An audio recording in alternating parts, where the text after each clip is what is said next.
As you heard Kathy Wurzer mention earlier, this past year, Gilda's Club Twin Cities launched a teen essay contest called Listen, Dear Cancer, which provided teens, both those living with cancer as well as teens who have cancer in the family, an opportunity to share their story about how cancer's impacted their lives. Please join me in welcoming first place winner in our high school Living with Cancer category, Grace Wethor. Grace is a pretty amazing human being. She's, I'm pretty much, I think, her #1 fan right now. She's going to be sharing her poem entitled, After the Tone, Please Don't Leave a Message. Things have actually dropped off a little bit compared with the recent days across Spain, Portugal, and France, up into the 30s here just recently. Your call has been forwarded to an automated voice messaging system. At the tone, please record your message. Dear Cancer, I never thought I would know your name. In the land of my childhood, you would quickly become a celebrity, whispered about around every corner, documented for the most mundane doings. I never thought, not in a million years, that you would make a pit stop to visit my family on your road trip of havoc. I would watch you infiltrate your way into my mind and brain, an uninvited guest, an unwanted roommate. Why me? I asked. I had to ask, as your long-term stay in Hotel Grace never made much sense to me, or the doctors. I was once told that you were lighting my brain on fire. With a flick of your dainty wrist, you would strike your match and ignite a flame. An explosion erupting all the way to the sky, shaking the walls and the ceilings.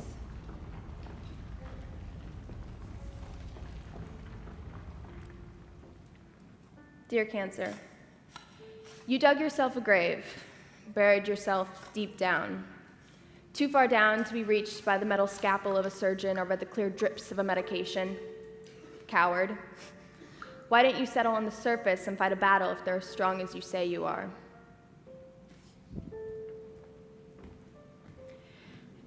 It's been 4 years since we were first introduced to each other.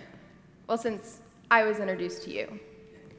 I'm unsure of how long you were lurking in the shadows, stalking me, waiting for me to notice the small offerings left on the outside of my body, your home. You moved in quite quickly. However, ever since, you've been very civil and abiding, paying your rent on time, sitting quietly and still. No noise complaints from your neighbors so far. However, please know you are not wanted here. You've been served an eviction notice. Please remove all belongings. Dear Cancer, I've read about your ways from many different books, viewed you from many different angles, seen your work on many different patients.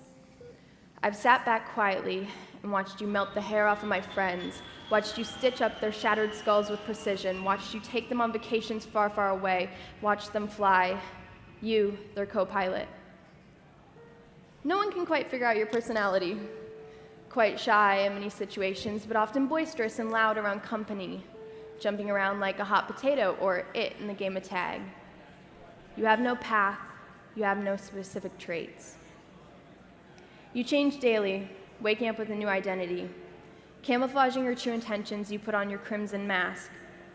Sometimes you leave early, but sometimes you're the very last one at the party. Your pattern is unpredictable.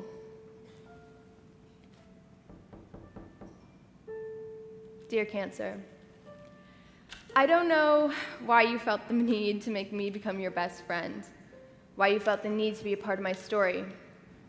You locked a friendship bracelet around my wrist and threw away the key. As love-hate as our relationship is, I'm glad you decided to knock on my door that cold January night so long ago.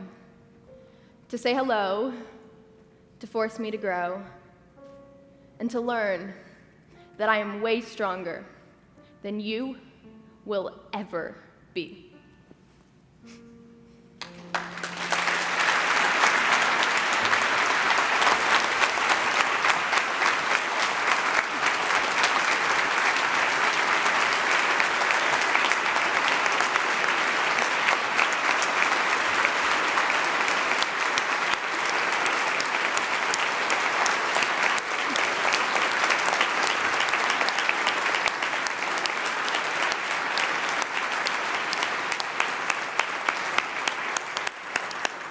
Wow, wow, wow. So now I can tell you here, Grace. So when I was judging the entries, I was actually on the air one morning, and I was judging entries when I was in between my breaks. And I read Grace's entry, and I was in tears, and I was supposed to go on the air a little bit before 7 o'clock. And my producer sees me crying and says, "Are you okay?" And I said, "No," and yes, actually, I am, because I'm inspired by this amazing young woman's poise and how she's living her life with possibility. So I thank you. Thank you. And congratulations. Thank you.